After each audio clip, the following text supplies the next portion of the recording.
Hello बच्चों, कैसे हैं आप सब। आई होप आप सब तैयारी कर रहे होंगे, अपने नोट्स तैयार कर रहे होंगे और कुछ लोग टेंशन में भी होंगे। लेकिन टेंशन नहीं लेना है, केवल पढ़ना है और दिमाग में किसी टाइप से कोई भी स्ट्रेस नहीं रखना है।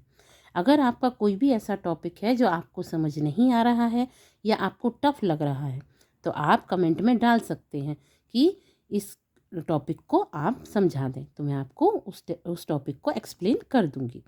आज का जो आपका इम्पोर्टेंट क्वेश्चंस की जो हमारी सीरीज़ चल रही है, उसमें आज का क्वेश्चन आपका है जो कि 4 मार्कर और 3 मार्कर में आता है। ओजोन क्या है? ओजोन को प्रभावित करने वाले कारकों के नाम बताने हैं। तो सबसे पहले हमको ये जानना ज़रूरी है कि ओजोन क्या है। ओजोन वो परत है जो हमारे वायुमंडल में चारों ओर पाई जाती है और अल्ट्रावायलेट रेज से यानी परावैंगनी सूर्य के प्रकाश से जो परावैंगनी किरणें होती हैं, जो कि हर मनुष्य के लिए, पृथ्वी के लिए और पृथ्वी पर रहने वाले जीवों के लिए नुकसानदायक है, हानिकारक है।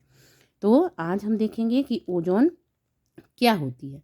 ओजोन ऑक्सीजन के 3 परमाणुओं से बनी हुई एक नीली और तीखी गंध वाली गैस होती है।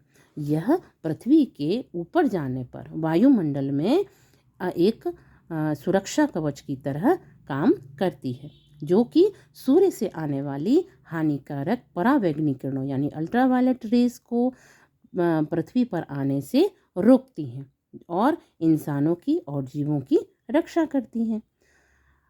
ओजोन परत को क्लोरोफ्लोरोकार्बन या जिसको हम बोलते हैं कि CFC, आपके में एक क्वेश्चन इसमें ये भी बनता है 1 मार्कर कि CFC का पूरा नाम लिखिए। तो CFC का पूरा नाम क्या होता है? क्लोरोफ्लोरोकार्बन, जो कि किन में पाया जाता है? जैसे आपने देखा होगा सबके घर में फ्रिज है, AC है, तो इनमें ये क्लोरोफ्लोरोकार्बन का उपयोग किया जाता है। कई लोग जब फ्रिज ख़राब हो जाता है तो छत में छोड़ देते हैं उसको।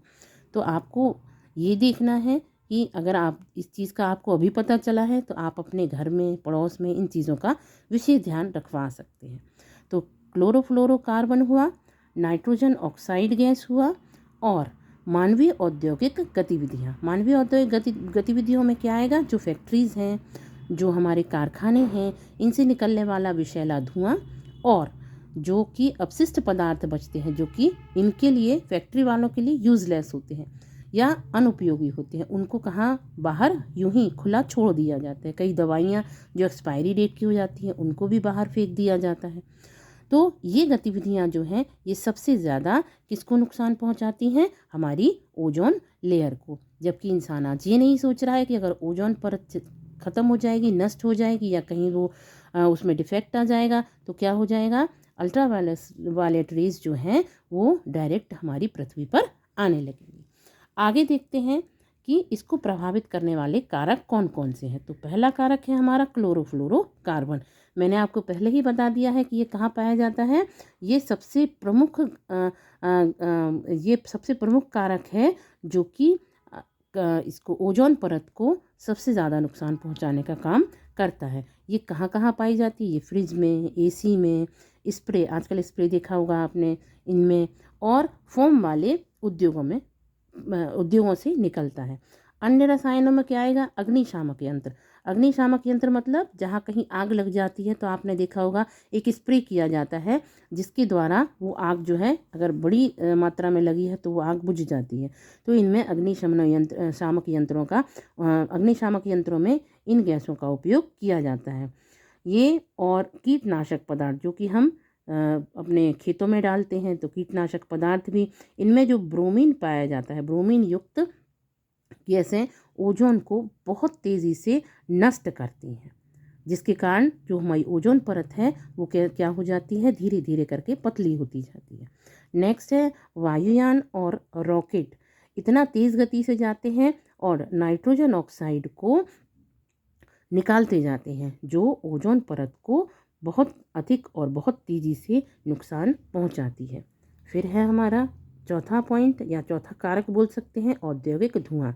तो कारखानों और वाहनों से निकलने वाला विषैला धुआं जो कि हानिकारक होता है, हानिकारक रसायन होते हैं उनमें, तो ये जो है ये जैसे जैसे निकलता है तो ये ओजोन परत की ओर या वायुमंडल में जाता है और ओजोन परत को पतला कर देता है। अभी नई रिपोर्ट के अकॉर्डिंग हमारी ओजोन परत में एक तो वो पतली भी हो गई है और उसमें एक छोटा सा छेद भी हो गया है, जिसकी वजह से अल्ट्रावायलेट रेस या पराबैंगनी किरणें पृथ्वी तक आने लगी हैं। और पृथ्वी तक आने पर इनसे क्या क्या हानियां हैं?